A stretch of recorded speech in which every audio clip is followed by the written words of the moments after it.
Apakah mau mempertahankan kegagalan, artinya memilih Pak Mardiono, atau menatap harapan? Sepekan terakhir begitu banyak deklarasi dukungan kepada Pak Agus Suparmanto, yang itu adalah tokoh yang dianggap pernah menjadi Menteri Perdagangan, memiliki kedekatan dengan pesantren dan ulama, seorang pengusaha yang sukses di sektor pertambangan, galangan kapal, ya, memiliki sejumlah kebun dan pabrik kelapa sawit dan seterusnya, ya.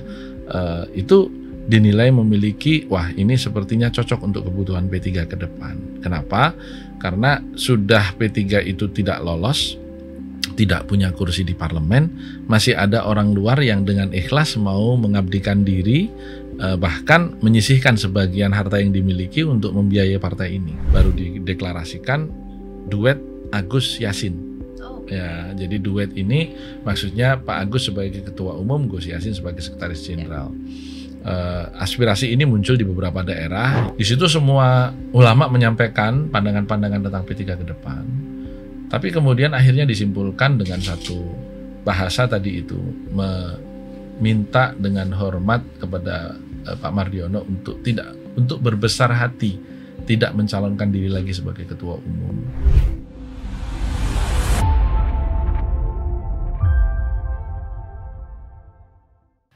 Halo Tribuners, jumpa bersama saya Geof Mengwan. Tribuners, Partai Persatuan Pembangunan atau P3 akan segera memilih ketua umum baru dalam Muktamar 10 di Ancol, Jakarta pada Sabtu hingga Senin 27 sampai 29 September 2025. Pemilihan ketua umum ini menjadi sorotan karena seperti kita ketahui bahwa P3 dalam sejarahnya pertama kali tidak lolos ke Senayan pada pemilu 2024 kemarin. Untuk itu ketua umum baru ini dinilai harusnya menjadi angin segar dan navigasi kemana arah P3 selanjutnya dalam menghadapi pemilu 2029. Namun, di tengah harapan bangkitnya P3 lewat ketua umum baru nanti, justru ada isu-isu beredar terkait dengan sosok-sosok yang disebut potensial menjadi ketua umum baru. PLT Ketua Umum P3 yakni Muhammad Mardiono menjadi calon terkuat karena mendapat dukungan dari sejumlah DPW dan DPC. Namun muncul narasi asal bukan Mardiono. Narasi ini mendorong munculnya nama alternatif seperti mantan Menteri Perdagangan Agus Suparmanto dan Wakil Gubernur Jawa Tengah Taj Yassin Maimun.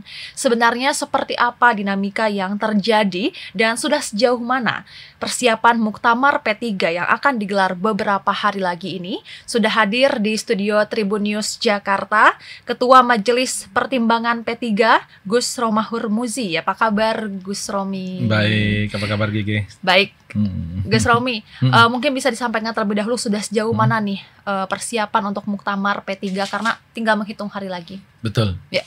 Sekarang sudah tanggal 23, ya. Berarti 4 hari lagi pembukaan. Acara akan dilaksanakan berpusat di Mercure Ancol, tetapi masih ada 3 hotel lain yang memang menjadi tempat penampungan peserta muktamar karena tidak cukup. Karena ini acara akan dihadiri oleh paling tidak sekitar 1.300 peserta muktamar yang memiliki hak pilih 671 suara. Kenapa? Pesertanya ketua dan sekretaris DPC bersama perimbangan suara di tiap fraksi dari seluruh Indonesia, baik tingkat provinsi maupun kabupaten, tetapi dari sisi jumlah hak suaranya itu 1 DPC 1 suara. Nah, inilah yang nanti akan meramaikan, dan selalu dari tinjauan manapun setiap partai politik berkongres, bermuktamar, bermunas, itu tatapan mata publik itu siapa ketua umum berikutnya, begitu. Nah, munculnya nama-nama itu yang tadi sudah sempat disebutkan adalah sebuah keniscayaan, ya, meskipun persiapan secara teknis semuanya insya Allah sudah rapi gitu, ya. Peserta nanti akan mulai registrasi tanggal 27 pagi, terus kemudian berlanjut pembukaan sore, malam kita langsung sidang paripurna yang pertama. Tetapi karena fokus masyarakat atau publik itu kepada siapa calon ketua umum, ini ada 2 tinjauan. Pertama, bahwa P3 di simpang jalan. Semua partai politik yang tidak lolos ke Senayan dalam sejarah pemilu sejak tahun 99 belum pernah kembali lagi. Nah, maka buat P3 besok muktamar ini adalah titik balik. Apakah para muktamirin akan mempertahankan kegagalan atau menatap masa depan? Apa yang saya maksud mempertahankan kegagalan? PLT Ketum sekarang ini kan ketua umum yang mengantarkan P3 tidak lolos masuk ke Senayan. Memang bukan salah dia pribadi, tetapi setidaknya di dalam semua organisasi paling bertanggung jawab adalah seorang pimpinan tertinggi, dan pimpinan tertingginya adalah Pak Mardiono hari ini. Nah, itu yang saya katakan, apakah mau mempertahankan kegagalan, artinya memilih Pak Mardiono, atau menatap harapan. Ya, bahwa yang baru itu belum tentu bisa meloloskan, iya. Tetapi kan partai politik itu kan ada karena harapan bersama. Kalau sudah tidak ada harapan bersama, untuk apa lagi berpartai politik? Nah, itulah kenapa kemudian muncul keseriusan para ulama untuk mencoba mencari alternatif. Jadi itu isu pertama. Isu kedua, tokoh seperti apa sih yang kemudian diperlukan menurut para ulama, menurut para pemegang suara ini di daerah? Mungkin GG sudah bisa lihat beberapa pekan terakhir atau malah justru sepekan terakhir begitu banyak deklarasi dukungan kepada Pak Agus Suparmanto, yang itu adalah tokoh yang dianggap pernah menjadi Menteri Perdagangan, memiliki kedekatan dengan pesantren dan ulama, seorang pengusaha yang sukses di sektor pertambangan, galangan kapal, ya, memiliki sejumlah kebun dan pabrik kelapa sawit dan seterusnya, ya. Itu dinilai memiliki, wah ini sepertinya cocok untuk kebutuhan P3 ke depan. Kenapa? Karena sudah P3 itu tidak lolos, tidak punya kursi di parlemen, masih ada orang luar yang dengan ikhlas mau mengabdikan diri, bahkan menyisihkan sebagian harta yang dimiliki untuk membiayai partai ini. Kenapa? Ini menjadi penting karena di dunia politik hari ini dengan lanskap pertarungan politik yang semakin materialistik, maka sebuah partai politik itu akan bertahan apabila satu, dia memiliki nilai dan substansi yang diperjuangkan, yang kedua itu memiliki tokoh, ya. Karena apa? Karena masyarakat umum itu kalau diberi nilai atau substansi nggak terlalu paham, tapi kalau mereka diberikan gambaran ini loh tokohnya, oh itu gitu, jadi lebih mudah mereka mencerna. Dan yang ketiga saya katakan tadi, orang yang memiliki modal kapital. Jadi kita memiliki nilai atau substansi, yang kedua memiliki modal sosial, ketokohan, dan yang ketiga memiliki modal kapital. Oke. Nah, tadi kan sempat disebutkan beberapa tokoh ya, seperti Pak Mardiono, kemudian Pak Agus, terus ada juga Pak Taji Yassin, kemudian ada Sandiaga Uno juga. Nah, Gus melihat tokoh-tokoh ini seperti apa nih yang disebut-sebut potensial menjadi ketua umum P3? Saya mau bicara dulu mungkin dari sosok yang belum lama bergabung tetapi juga langsung menjadi ketua Bapilu waktu itu, Pak Sandi. Ketua Badan Pemenangan Pemilu ini posisi yang sangat strategis, dan itu diberikan kepada tokoh luar yang baru bergabung. Artinya apa? P3 sadar akan kebutuhan energi baru, sehingga Pak Mardiono waktu itu menerima Pak Sandi. Nah, tetapi kemudian di dalam proses ketika bursa ketua umum ini mulai muncul, bahkan saya juga bertemu dengan Pak Sandi, waktu itu beliau menyampaikan saya hanya akan meneruskan langkah apabila mendapat restu dari Presiden. Tapi belakangan memang beliau secara perlahan tetapi pasti berdiam diri untuk tidak lebih proaktif di dalam proses bursa ketua umum ini. Kami hormati dan kami sadari itu sebagai bagian dari mungkin beliau tidak merasa atau belum memiliki restu, ya, dari Presiden kita, meskipun itu bukan sebuah keharusan, ya, tetapi sebagai partai politik yang berada di dalam koalisi pemerintahan, apa yang menjadi hubungan baik ke depan dengan pemerintah, dalam hal ini Presiden, itu penting. Yang kedua soal nama Pak Mar, ya tentu sebagai incumbent Pak Mar memiliki peluang karena dia memiliki jangkauan terhadap seluruh struktur yang itu menjadi pemilik suara, baik ketua DPW maupun ketua DPC. Tetapi mereka semua yang ada di wilayah dan cabang ini juga tahu bahwa beliau itu mewakili ketidakmampuan P3 meloloskan diri di Senayan. Nah, yang ketiga Pak Agus, yang belakangan di Jawa Tengah kemarin, betul-betul kemarin sore sedang baru dideklarasikan duet Agus Yassin. Ya, jadi duet ini maksudnya Pak Agus sebagai ketua umum, Gus Yassin sebagai sekretaris jenderal. Aspirasi ini muncul di beberapa daerah, ya nanti kita ikuti berapa banyak nanti daerah yang akan mengikuti aspirasi yang sama, tetapi mereka sepakat dengan nama Agus. Kenapa?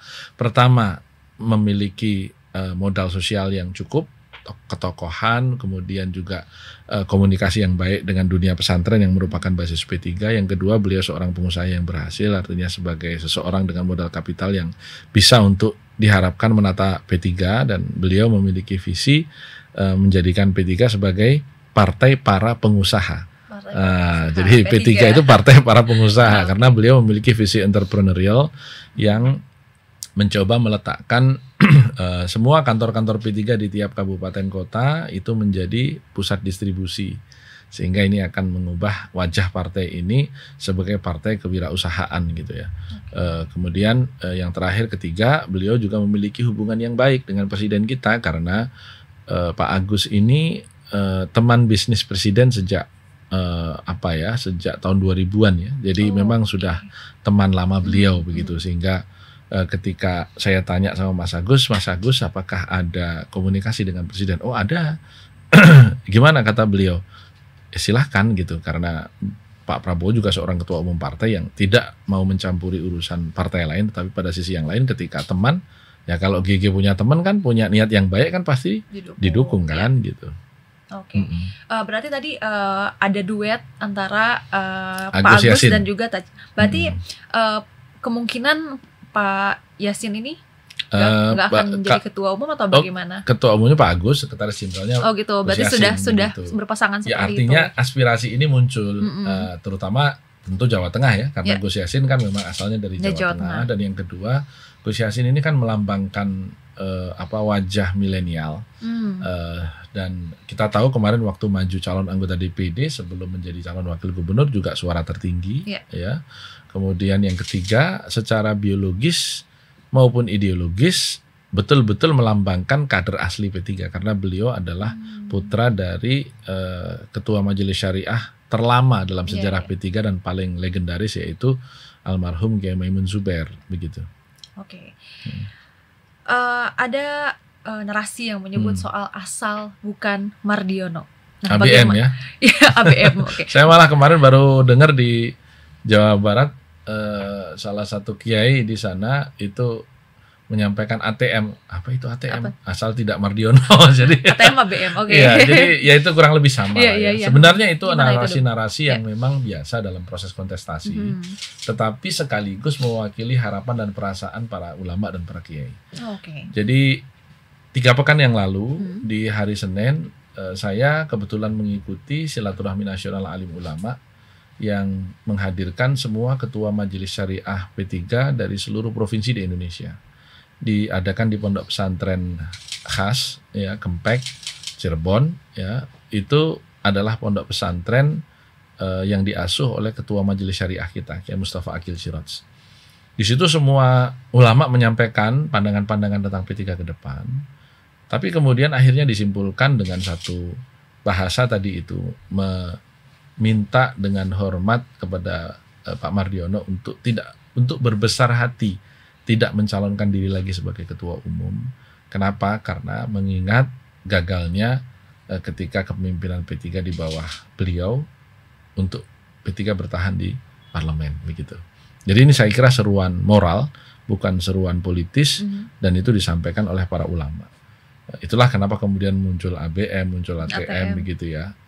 Meskipun secara organisatoris Pak Mar tetap memiliki hak ya, tetapi kan seruan moral. Nah, seruan moralnya bukan dari kaleng-kaleng, tapi dari para ulama, dari para kiai. Bahkan hadir di situ semua ketua majelis, ya, ketua majelis kehormatan kita yang paling sepuh, usianya udah 86 tahun, Kiai Zar Kasih Nur dari Ciputat, beliau hadir di sana. Ketua Majelis Syariah Kiai Mustafa Akil di pondoknya sendiri hadir. Kemudian pimpinan majelis pakar waktu itu juga karena beliau sedang bertugas ke Jepang, mengirimkan wakilnya gitu. Jadi semuanya itu bahagian dari upaya korektif para senior terhadap perjalanan partai. Dan itulah yang muncul aspirasi itu. Oke, tapi bagaimana kalau misalkan seandainya Pak Mardiono kembali terpilih? Oh ya, tentu kembali kepada sikap masing-masing. Oke. Ya, kalau saya sendiri bisa mengambil kesimpulan pagi-pagi memang ya mengikuti para kiai.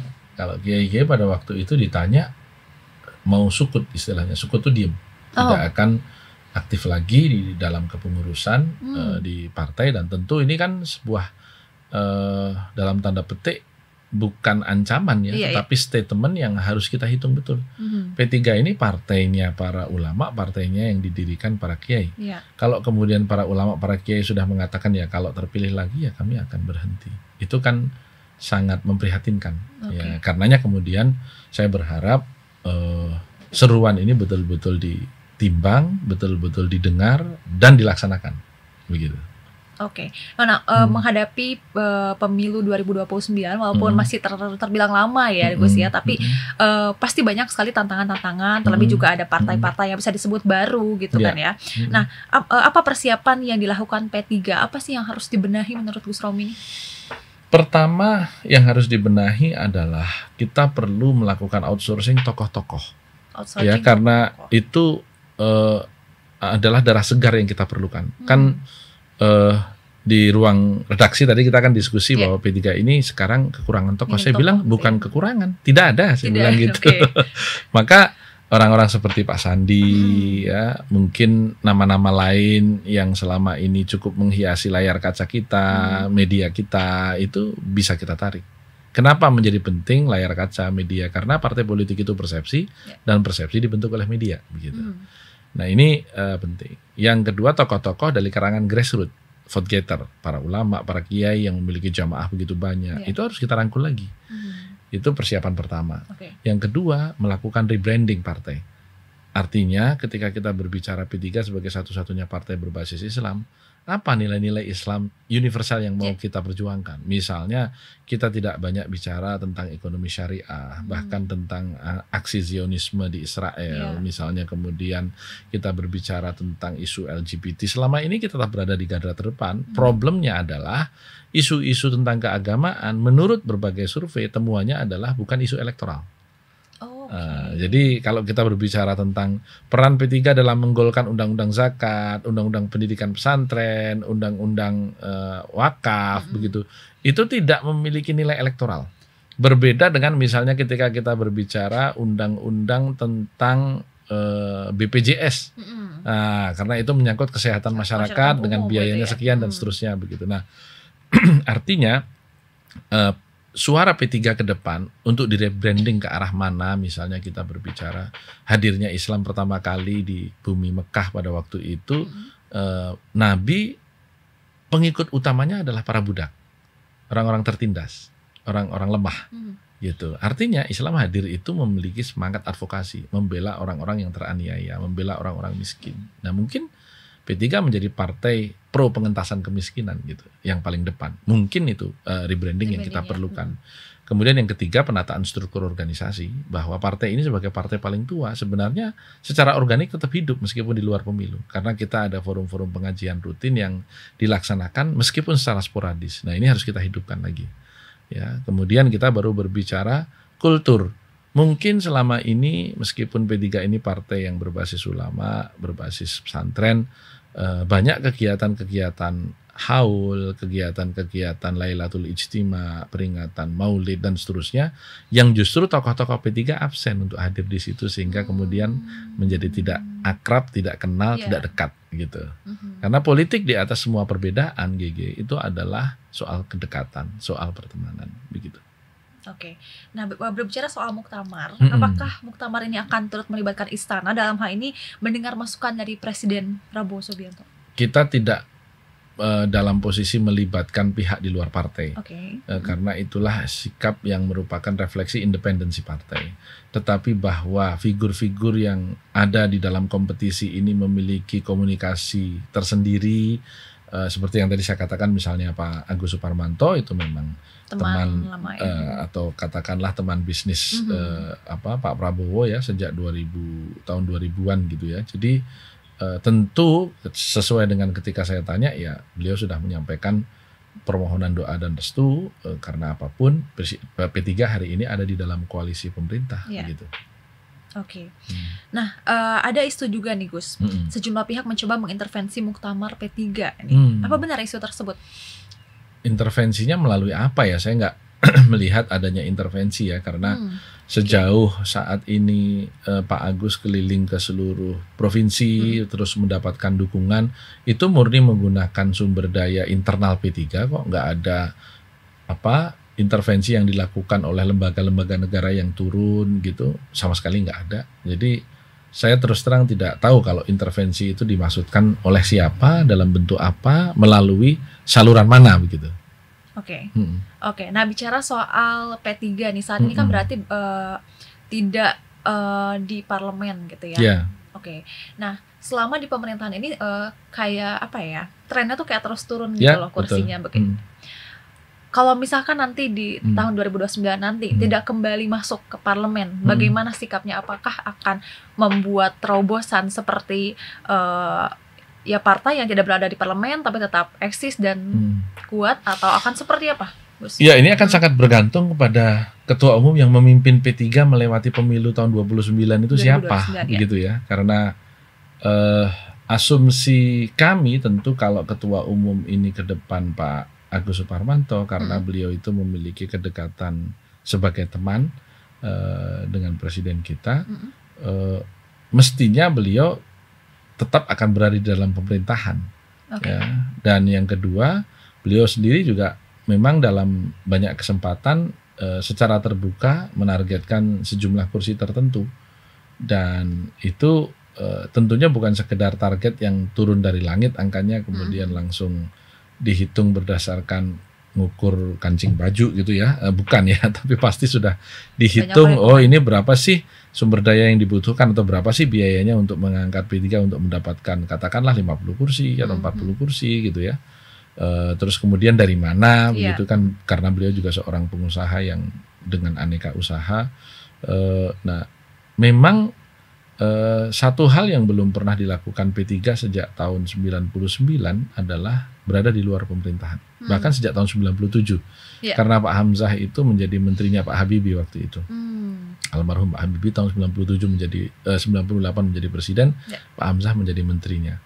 Jadi ternyata kalau kita lihat senarai angka perolehan P3 sejak tahun 99 sampai 2024, angka kita turun terus. Kecuali tahun 2014 saat Ketua Umum almarhum Surya Dharma Ali, saya sekretaris jenderal, itu naik kurang lebih 1%, sekitar 2,5 juta. Tetapi selepas itu memang turun terus. Ada aspirasi memang dari sejumlah kader kita, bagaimana kalau kita menjadi oposisi? Ya tentu itu sebuah eksperimen yang bisa dicoba atau tidak bergantung lagi-lagi kepada ketua umum begitu. Saya tidak membayangkan kalau Pak Agus Suparmanto yang menjadi ketua umum kemudian oposisi, wong yang jadi presiden itu temannya kan begitu.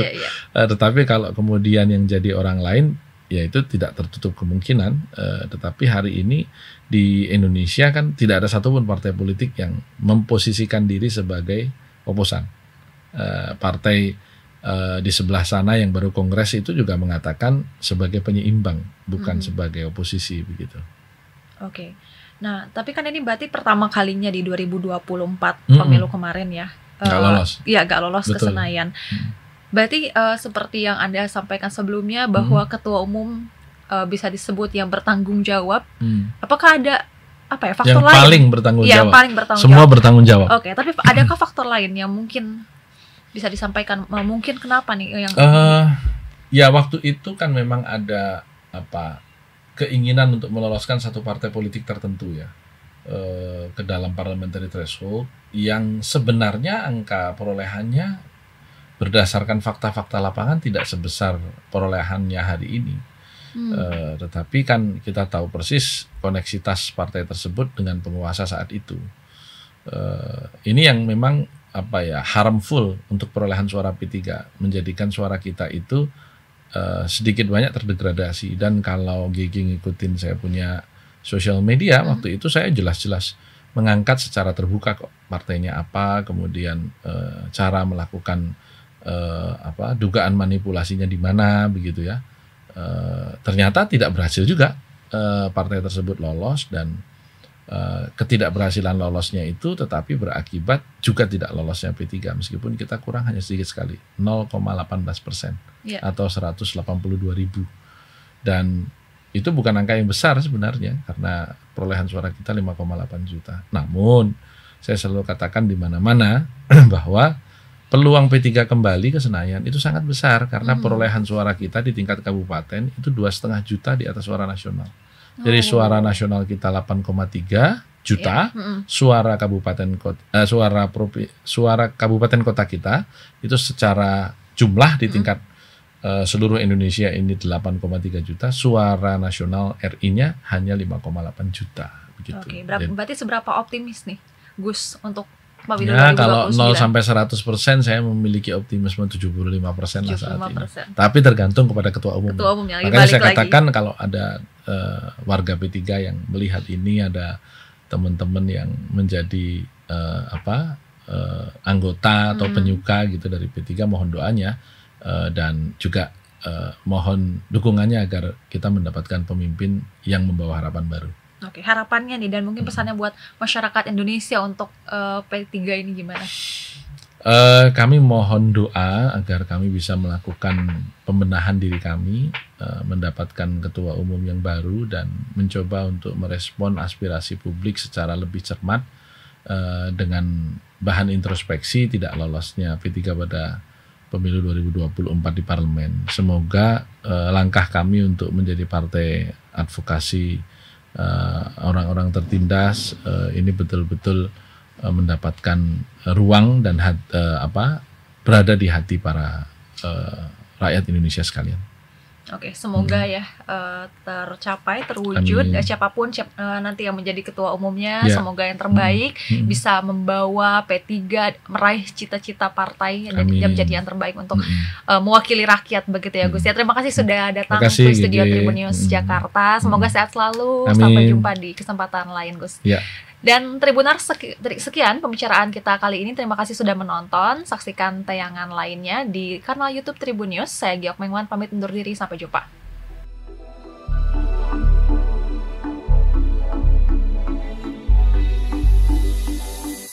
Terima kasih sudah nonton. Jangan lupa like, subscribe, dan share ya.